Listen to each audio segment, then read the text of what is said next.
का मिलल, दिलवा हमर पगल भइल। दिल लगल बतो से सजना हो,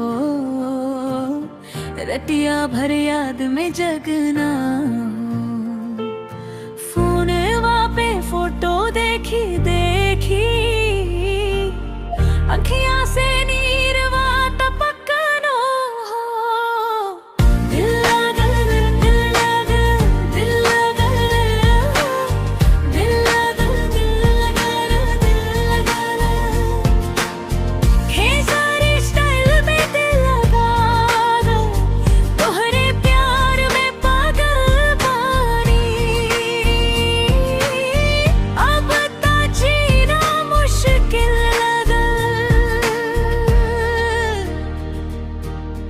गलिया में जब तू निकलू हो, सबके नजरिया टिकलू हो।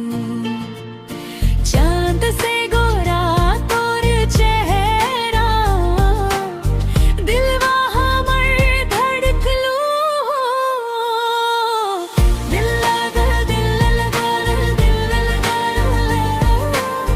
दिल लगल दिल लगल दिल लगल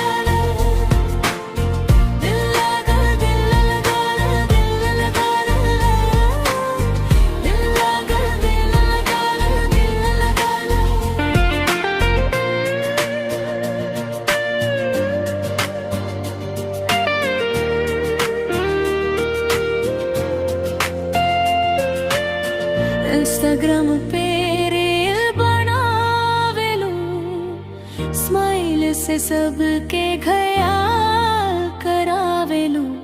हम तासिर